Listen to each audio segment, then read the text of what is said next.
This is the Honda HR215 HXA lawnmower. I picked it up at I was taking my trash out and the guy threw it out, and it's a Honda, so I grabbed it, asked him if I can grab it. Anyway, just a little review on this thing. Quality wise, it is very well made. It's almost like motorcycle parts. I mean, if you look at the mechanisms, how everything moves, all the springs, this controller, how solid everything is. This mechanism right here for, let me focus, for tightening the cables, the springs, you know, stainless steel spring, everything.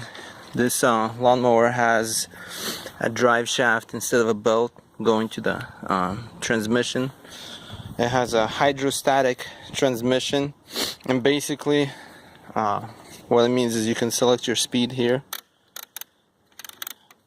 but also when you're mowing the lawn, if you engage fully, it goes full speed, but then as you disengage, it kind of backs off to nothing. So it's not like 2 or 3 speeds. It's a big variation of speeds. You got your primary and secondary engagement points right here. So starts up. So basically what happened with this lawnmower, I got it and the guy was like, yeah, it doesn't crank, you know. He pulled it and didn't want to pull, and I thought maybe it had a seized engine or something.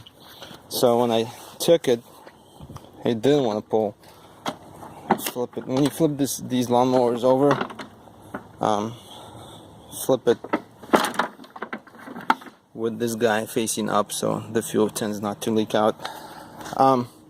Let's just do a little startup. So normally I would put it, if the engine was not warm, I'd put it on choke, and so far every single time, like half to 1 full pull, and it starts right up. But since it's warm, I put it on rapid, fast.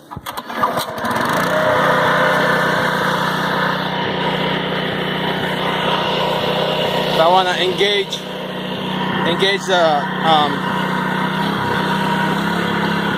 the rotor, press that button.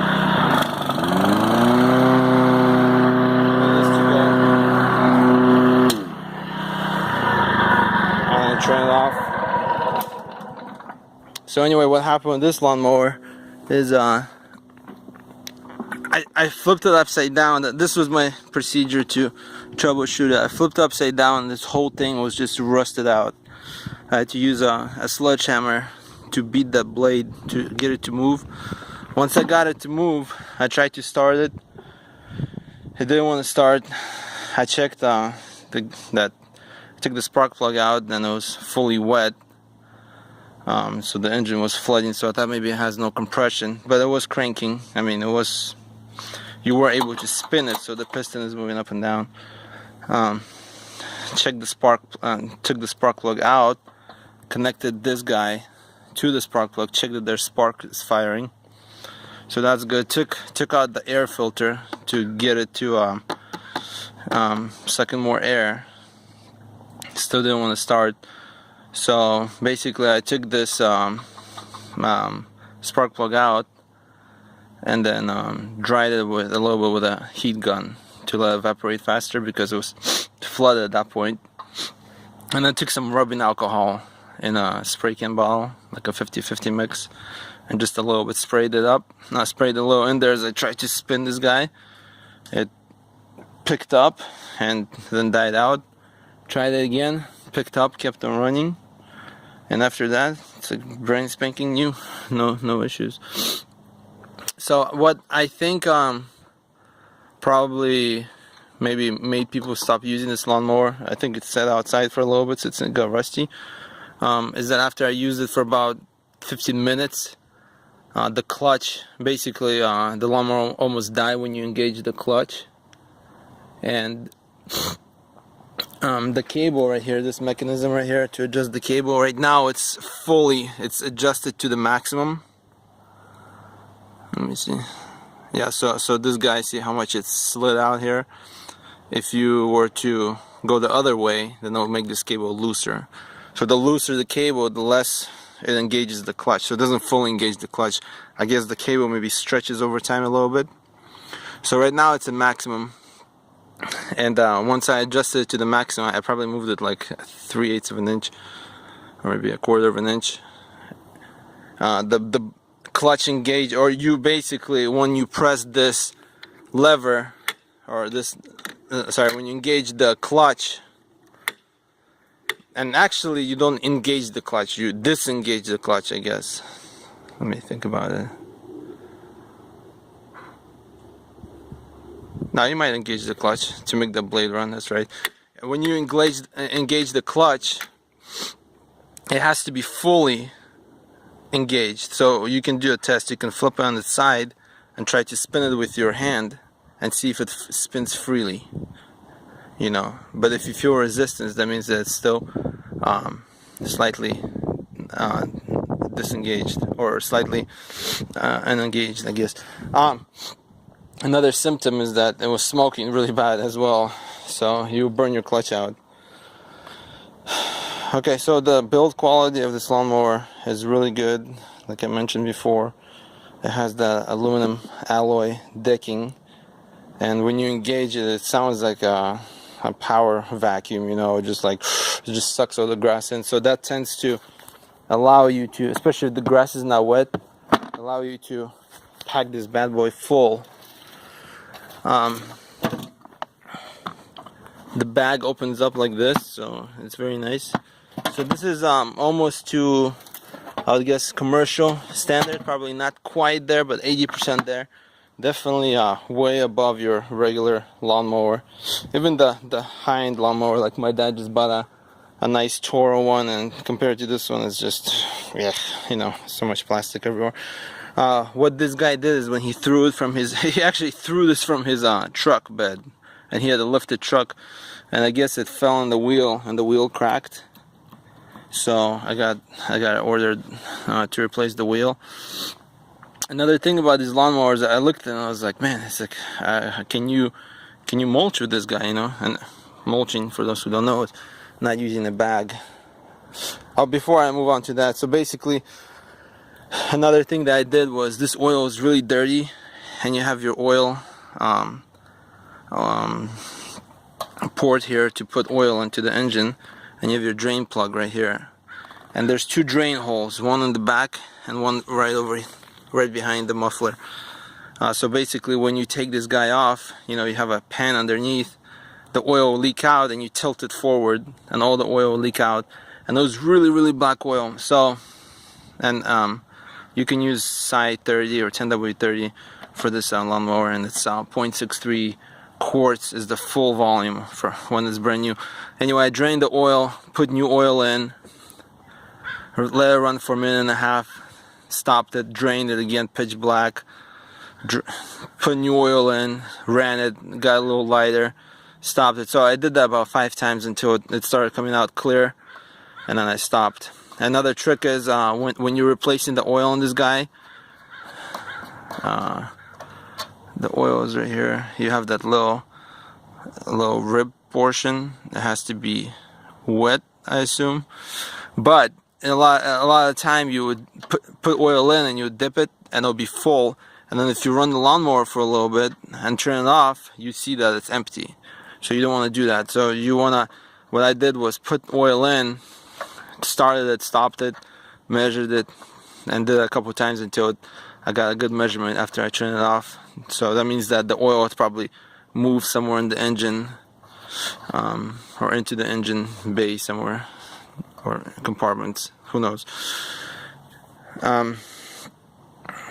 Okay, I'm back to my other topic about the mulching. So from what I understand is these lawnmowers come with a plug, and what a plug is just a plastic mold that's shaped like that, and it fits in there, and it'll plug this hole up, so nothing would be coming out. You would need the plug, in theory, and also the blade. You need a kit to put a secondary blade on. It's a mulching blade, so you get like 2 blades running on top of each other. The kit, I think, is pretty cheap, about $20-30 bucks. but the plug is something like $80-90, you know, usually like on eBay if you can find them. But the thing is, from what I read, and I'm gonna try it once I get the kit, is that you don't need that plug. Actually, it'll probably work maybe a little better with it, but it's not worth the money to spend on the plug. And people say that works just fine. Some say that this portion will clog up and it will just work fine, or I guess if it's nice and slick underneath and the grass is not too wet, or maybe it's too wet, I don't know, you have to try it for yourself. Basically it doesn't even stick underneath. What I just found out is that I just mowed the lawn and it's wet, and even though I cleaned it underneath with a metal brush, I mean, this is what I washed out afterwards from under the mower, everything got stuck underneath it. So I guess we'll see. Maybe you have to coat it like with lacquer or something, like clear lacquer, to make it slick. I don't know, but overall this is a really nice lawnmower. Definitely feels like something, you know, a long guy would use off his truck every single day.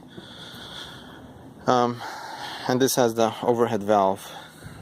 And I've heard someone say like, oh, OHV is a commercial grade lawnmower, you know.